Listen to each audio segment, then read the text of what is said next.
Hi guys, we're back and we've got more to practice and learn. So we're going to start by reviewing what we learned in class together, and that's solving literal equations. So I'm going to go over a specific type that you may have seen with Mr. Sham or with me in class, and that's what do we do if we see a squared?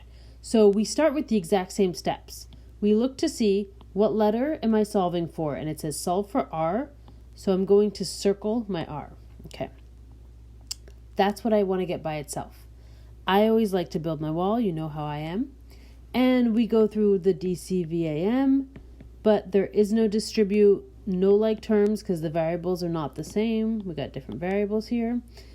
The R is not on both sides, so we got no variable on both sides. So we go right to addition, subtraction, and I see here, I've got addition, subtraction. The opposite of minus 4G is plus 4G. Whatever I write on one side, I have to write the same on the other. That's why this wall is so helpful, because it reminds me left and right of the wall. Left side of the wall, right side of the wall, here's the wall dividing. Okay, so now let's continue. These guys are inverse, so they cancel out. S and G are not like terms, so I write it left to right. S plus 4G, and then just bring down the rest of it. Okay, I did addition, subtraction. Now I have to do multiply, divide. So what is being multiplied or divided next to the R? Because remember, the R is what I'm solving for. And I see a pi and I see an H, okay? The squared is not being multiplied. That's something else. So I'm going to divide by the two things next to the R. I'm going to divide by the pi and by the H. And whatever you do on one side, you write the same thing on the other. So step by step, just get the R by itself, only focus on the side with the R. This is the side you're canceling things out. You just write it on this side, okay? Now, you cross out what just got canceled. So we've got the pi's cancel. We've got the H's cancel. So what do I bring down? R squared. And I just bring this whole mess of stuff down. You don't change anything about it. You just bring it all down exactly how you see it. Now, this is the last thing we learned in class, and that's, what do I do when I have a squared? Well, the inverse of square is square root. So I'll make a little note. Inverse of square, like that, is square root. Like that. So pause, take notes. So I'm going to do that. I'm going to do the square root to cancel it out. That will cancel that out, but whatever I do to one side, I have to do to the other. So now I can just bring down my answer. So I just write square root, everything stays exactly the same. I just bring down all this big ugly messiness equals R, and that's how I leave my answer, because R is by itself. It said solve for R, I got R alone, and that's how you know you're done. Okay, so always go back and check. The letter I started with is the letter I end with by itself. Awesome. So pause it, have this written in your notebook. Next one. And this is a little bit more familiar. Solving for y in slope-intercept form. So this is when you have a y and an x. Our goal is to get y by itself. So I circle the y and I build my wall. Again, I go through my don't call Valerie after midnight, but I don't have distribute, I don't have like terms, and I don't have the y on both sides. So I go right to addition, subtraction. Now remember, the 2, I see a minus sign here, but the 2 is touching the y. So I can't get rid of the 2. I have to get rid of the 3x. Okay, because anything that's close to the y, I don't want to touch, because that means multiply. So the 3x is positive, I'm minus 3x. Whatever I do to one side, I do to the other side. So these cancel out. I bring down negative 2y. And make sure when you write this, you write it top to bottom. So this is 10 minus 3x. That's how you would say it out loud. And then this is how you would write it. 10 minus 3x. So it goes in the same order. And the last step now is we have a number. And so we did that. We're going to do multiply, divide. So the number touching the y is the number I divide by. Is the number I divide by.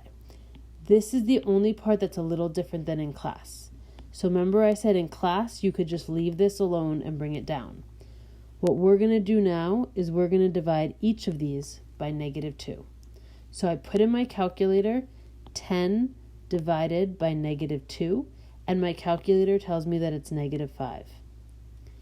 Then I put in my calculator -3 divided by -2, and my calculator gives me a decimal. So I'm going to bring it down as a fraction. A negative divided by a negative is a positive, and I just bring it down the way it looks. 3 on top, 2 on the bottom, and the x next to it. Now remember that we have y equals mx plus b.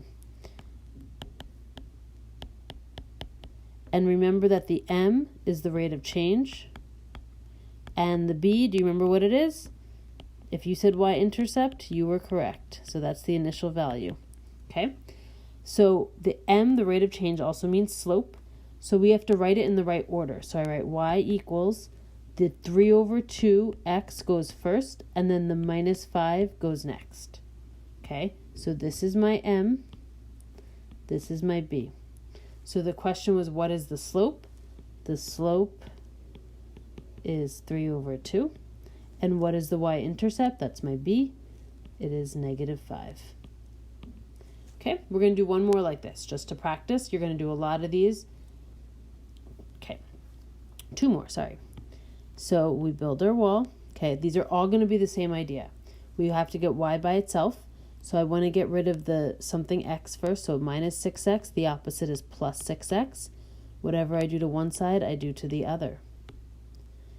These are opposites, so they cancel out, and I'm bringing down the 3y. When you write your notes, make sure they look like this.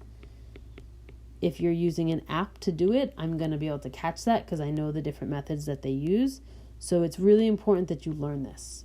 I always divide by the number in front of the y. If there is no number, I stop. But if there is a number, I have to divide by it. And now we're going to divide each of these by 3. So I have just y left over here.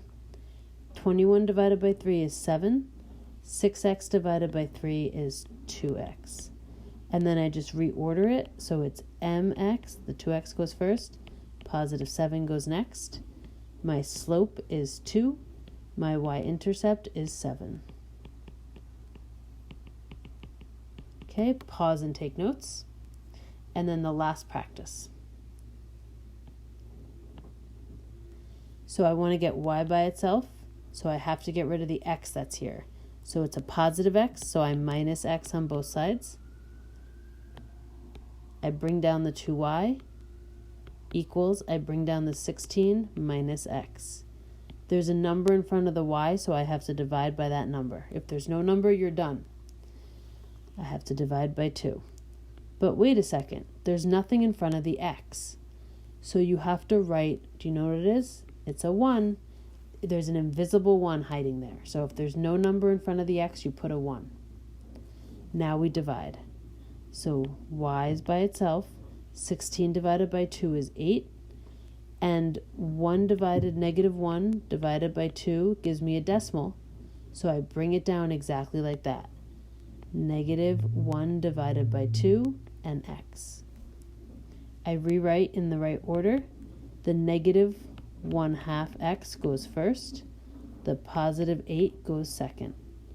So my slope is -1/2 and my y-intercept is 8. Okay, there's going to be a few problems in this Delta Math that you don't get a second chance at. Those are the ones that say Kessous question. So make sure to take your time with those and just answer each part. It's okay if you make a mistake. As long as you have your work shown for that one, you'll still get the credit for it. All right, have fun, good luck, and